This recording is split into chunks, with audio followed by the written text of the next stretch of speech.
Olá, sejam todos bem-vindos a esta aula do projeto parte 2. Meu nome é Júlio Mesquita, eu sou graduando em Engenharia Mecânica pela Universidade Federal Rural de Pernambuco. E aí o tema desse vídeo vai ser a matemática financeira para os comerciantes, só que na parte 2, certo? Esse vídeo aqui vai ser quando a gente vai entrar de fato no assunto de matemática, certo? Vai abordar sobre juros e etc. Esse projeto ele vai ser apoiado pela Pró-Reitoria de Extensão da Universidade Federal Rural de Pernambuco e ele é coordenado pelo professor Dr. Felipe Centeno. A ideia desse projeto é enviar esses vídeos, certo, para empreendedores, e o objetivo desses vídeos é que os efeitos da pandemia do novo coronavírus sejam amenizados na sociedade. Para você receber o certificado de participação desse vídeo, basta você entrar na descrição do mesmo, fazer sua inscrição, fazer a avaliação e pegar também um material didático que eu deixo toda semana disponível, certo? Eu falei já sobre introdução à gestão, sobre o que é plano de negócio, como fazer um plano de negócio usando Canvas, empreendedorismo e como empreender em situação de crise, certo? Agora eu estou falando sobre a parte de matemática financeira. No último vídeo foi a parte 1 desse, que eu falei a introdução e alguns conceitos de matemática financeira, e agora eu vou entrar na parte de juros simples. Bom, então, aqui em juros simples, certo? Primeira coisa que eu quero que você, que é comerciante, você entenda. Juros simples não existe na prática, certo? O banco não usa os juros simples. Se você for aplicar o seu dinheiro, você não vai usar os juros simples. Então, eu vou ensinar só porque você precisa saber. E também, por quê? Porque se em algum momento você for fazer o cálculo de juros, você vai saber que não é assim que você vai calcular, certo? Você presta atenção só para você saber que não é assim que você vai calcular uma taxa de juros se você for fazer isso na prática, certo? Por que isso não acontece? E aí a explicação é muito simples, certo? E na verdade você pode até usar, eu vou até me contradizer um pouco, certo? Você pode usar a taxa de juros simples, eu vou mostrar mais pra frente, tá? Mas na prática isso não é anunciado, certo? E aí, para juros simples, você vai ter duas formas, certo? Que na verdade é uma só. E aí, a primeira ela vai ser M igual a C mais J, tá? Que vai ser o montante, que vai ser igual ao capital, mais os juros, certo? O que é que isso quer dizer? O montante vai ser o valor final. Ou seja, como é que eu posso te explicar o que é o valor final? O valor final vai ser o que você vai pagar, certo? Você vai comprar um produto de R$ 100 e você vai pagar juros sobre isso, e esses juros no total vai dar R$ 20, então você vai pagar 120. 120 é o seu montante, certo? Capital. Capital é quanto custa o produto sem os juros. Tudo bem? Então, se você quer comprar alguma coisa de R$ 100, o capital é R$ 100. E os juros vai ser o quê? Os juros tá claro, certo? É os juros. Então, para você calcular os juros, o que é que vai ter? Os juros ele vai ser calculado pelo capital, certo? E aí a segunda formulazinha vai ser J igual a C multiplicado por I e multiplicado por T. O que é C? C eu já tinha dito, C é o capital. I vai ser a taxa, certo? E T vai ser o tempo. Então, você vai pegar o seu montante e aí você vai igualar ele ao seu capital, mais o seu capital multiplicado pela taxa e a taxa multiplicado pelo tempo, certo? E agora, colocando na prática, certo? Usando o exemplo que eu já tinha dito, você quer comprar um produto de R$ 100. E aí, digamos que a taxa de juros vai ser para um mês, certo? E eu já disse qual vai ser o montante. Então você vai pagar quanto? Você vai pagar R$ 120 de juros. E aí você vai só aplicar na fórmula, certo?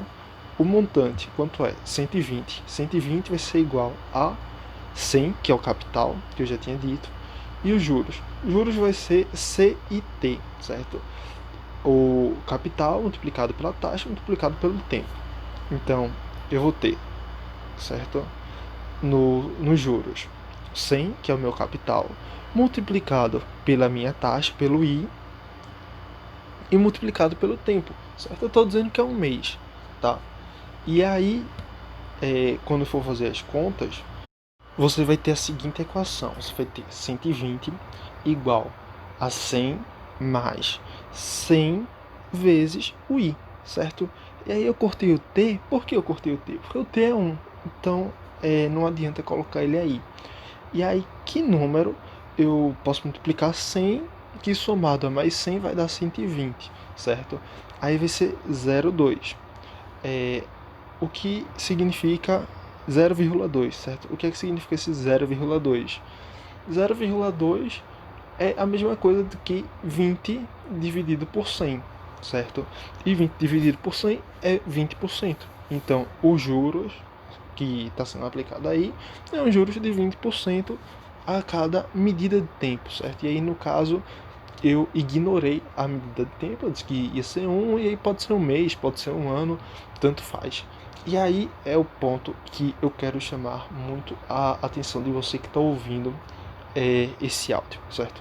E principalmente você que faz questão de matemática financeira, que você faz graduação, o que for, e aí eu vou dizer onde é que você erra, certo?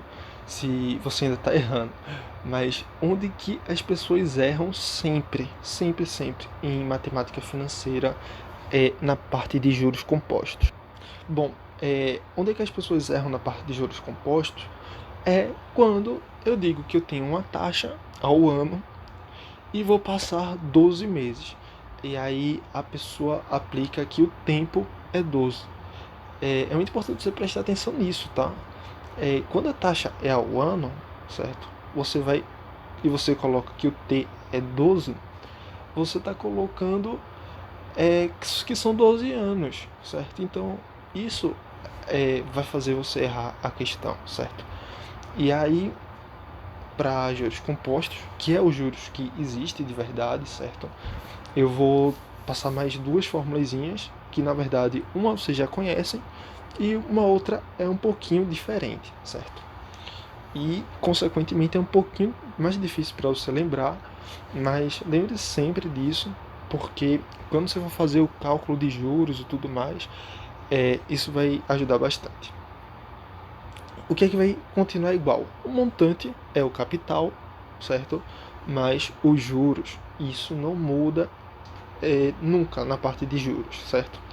E aí, o que é que vai ser o meu montante? O meu montante, ele vai ser o capital multiplicado, abre parênteses, 1 mais i, fecha o parênteses, elevado ao tempo, certo? Então, para usar isso na prática, certo? E aí eu vou dizer a você que hoje, certo, no dia de hoje que eu estou gravando esse áudio, a taxa Selic está em 2,25 ao ano. E aí, se eu quero deixar meu dinheiro rendendo aí na taxa Selic, e aí eu coloco R$ 1.000 aplicados nessa taxa aí, né, de 2,25% ao ano, e aí eu vou deixar por 5 anos meu dinheiro aplicado nessa taxa. Então, como é que eu vou fazer na minha forma? Eu vou colocar o montante, certo? O montante é o que eu quero saber.